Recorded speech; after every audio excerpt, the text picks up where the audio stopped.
बाक्सानि सुबुनखाथा आरो निकासि फोनांजाब लामायाव दिरों दैमानि बायफ्लेनाय दालांखौ नायगिदिंहैदों मन्त्रि बिश्वजित दैमारि बिथाङा।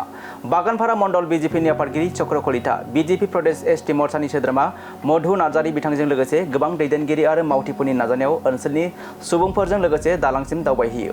दिरों दैमानि बांनाय दैया दालांनि मोनसे बाहागोखौ बोहैखारलांदोंमोन, जायनि थाखाय बै लामानि दालांखौ थांलाय फैलायखौ बन्द खालामनो गोनां जादोंमोन।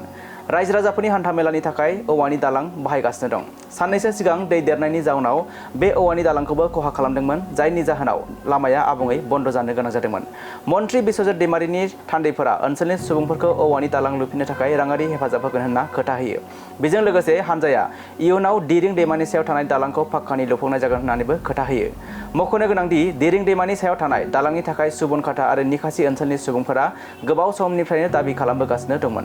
बिजेपि बागानपारा मण्डलनि आफादगिरि चक्र कलिता बिथाङा खाथिनि खनिनि खामानिया दालांखौ खहा खालामदों होनना जिंगासिदों। अन्थाइ आरो बाला जावनाय गोबां समावनो आयेन बेरेखायै लामानि खाथियावनो खालामनाय जायो, जायनि जाउनाव जायगानि सुबुंफोरा बे लामाया गोग्लैनो हागौ होननानै साननो गोनां जादों। बेनि सोमोन्दै मन्त्रि बिश्वजित दैमारि बिथांजों लोगोसे हाग्रा बिफाननो मिथिहोनांगौनि बाथ्रा बुङो आफादगिरि बिथाङा। হয়, বহুত দিনৰ পৰা ৰাইজৰ এটা অভিযোগ এটা আছিলে। একচুৱেলি সুবনখাটাৰ পৰা নিকাচি যোৱা যি দলং, সেই দলংটো একচুৱেলি ভাঙি আছিলে। তাৰ ওপৰেদি বাঁহৰ দলং টেম্পৰাৰীকে বনাই থৈ দিয়া আছিলে। সেই বাঁহৰ দলংটো যোৱা কেইদিনমান আগত বানপানীত অকণমান ভাঙিলে। একচুৱেলি স্থানীয় বাসিন্দা এই ৰাস্তাদি বহুত অহা যোৱা কৰে, আৰু লগতে বহুত ছাত্ৰ ছাত্ৰী অহা যোৱা কৰে। গতিকে এইখিনি বহুত অসুবিধা হৈ আছিলে। সেইকাৰণে বিধায়ক ডাঙৰীয়া, আমাৰ মন্ত্ৰী বিশ্বজিত दैमाৰি ডাঙৰীয়া আজি মোক ক'লে যে এবাৰ গৈ পেলাই পৰিদৰ্শন কৰি আহক, কি হৈছে কি হোৱা নাই। তেখেতৰ নিৰ্দেশ মৰ্মে আজি আহি আমি চালোঁ, সঁচাকৈ একদম বিকল অৱস্থা। গতিকে এই অৱস্থাটো দেখি ছাৰৰ লগত কথা পতাৰ পিছত ছাৰে কৈছে যে কিবা এটা ব্যৱস্থা কৰিব লাগে, বৰ্তমান সময়ত চলিব পৰাকৈ। এই 2-3 মাহ যি বাৰিষা বতৰ, এই বাৰিষা বতৰত চলিব পৰাকৈ কিবা এটা মেৰামতি কৰাই দিয়াৰ উদ্দেশ্যেৰে আমি মন্ত্ৰী ডাঙৰীয়াৰ নিৰ্দেশ মৰ্মে আজি বাগানপাৰা ভাৰতীয় জনতা পাৰ্টি বাগানপাৰা মণ্ডলৰ তৰফৰ পৰা আমি আহিলোঁ এপাক চাবৰ কাৰণে। হয়, যেনেকুৱাকৈ বাঁহৰ দলং আছিলে সেইখিনিকে আমি পুনৰাই অলপ মেৰামতি কৰি বৰ্তমান সময়ত চলিব পৰাকৈ তেনেকুৱাকৈ অলপ চিন্তা চৰ্চা কৰিছোঁ। বাকী স্থায়ী সমাধানভাৱে সেইটো বিভাগীয় কৰ্তৃপক্ষ চাব, কি প্ৰচেছ আছে, কি প্ৰচেছ আছে, কি প্ৰচেছ নাই। গতিকে প্ৰচেছ মতেদি পিছলৈকে সেইটো স্থায়ী কিবা এটা সমাধান কৰা যাব। কিন্তু বৰ্তমান সময়ত চলিব পৰাকৈ, কাৰণ স্থায়ী সমাধান কৰিব লাগিলে সময় এটা লাগে। কিছুমান অফিচিয়েল কিছুমান প্ৰচেছ আছে, সেই প্ৰচেছত যাব লাগিব। গতিকে সেই সময়ছোৱালৈকে এতিয়া বৰ্তমান চলিব পৰা নহ'ব যদি আমি সেই সময়টো ৰখি থাকোঁ। গতিকে বৰ্তমান এই 2-3 মাহ চলিব পৰাকৈ আমি তাৰ ব্যৱস্থা কৰি দিম বুলি সেই উদ্দেশ্যে আজি এই দলংখন এই অঞ্চলৰ ৰাইজৰ দীৰ্ঘদিনীয়া এটা দাবী। হয়, কিবা সময়সীমাটো এতিয়া আমি দিব নোৱাৰিম। গতিকে ইয়াত বিভাগীয় কৰ্তৃপক্ষই আহিব, চাব কি কেনেকুৱা ধৰণৰ বনোৱা হ'ব, কিহৰ কাৰণে এনেকুৱাকৈ বিকল হৈ গ'ল এই দলংখন। বিভিন্ন ধৰণৰ দিশ আছে, সেইবিলাক দিশবোৰ চাই আমাৰ মন্ত্ৰী ডাঙৰীয়া এইটোৰ ওপৰত যথেষ্ট গুৰুত্ব লৈছে। কাৰণ অকল এইটো দলং নহয়, এই নদীৰ ওপৰত বহুতকেইটা দলং আছে। গতিকে এই দলং কেইটাৰ ওপৰতো আমাৰ মন্ত্ৰী ডাঙৰীয়া আগতে যিহেতু কৈ গৈছে, গতিকে তেওঁ নিশ্চয় এইটোৰ ওপৰত কিবা নহয় কিবা এটা সিদ্ধান্ত লৈছে বা ল'ব। সেইটো তেনেকুৱাকৈ ক'ব পৰা বস্তু নহয়, কাৰণ তামোলপুৰ বিধানসভা সমষ্টিৰ ভিতৰত বাগানপাৰা পৰিষদীয় সমষ্টিত সকলোতকৈ হাইষ্ট সমস্যা আমাৰ বাগানপাৰা পৰিষদীয় সমষ্টিতে আছে।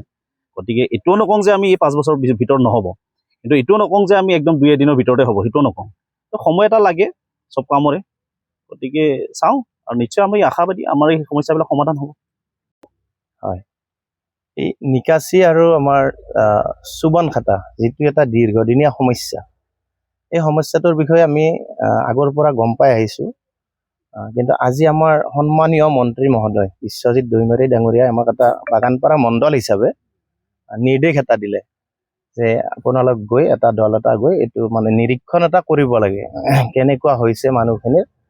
আমি অতি সোনকালে সহজভাৱে, স্থায়ীভাৱে কথা কোৱা নাই, এটা অস্থায়ীভাৱে হ'লেও কিছুদিনৰ কাৰণে এটা চলিব পৰাকৈ কেনেকৈ কি কৰিব পাৰি, ইয়াৰে পিছৰ পৰ্যায়ত স্থায়ীভাৱে হ'ব, এতিয়া বৰ্তমান চলিব পৰাকৈ কেনেকুৱা কৰিব পাৰি এটা আমাক নিৰীক্ষণ কৰাৰ কাৰণে পঠাইছে।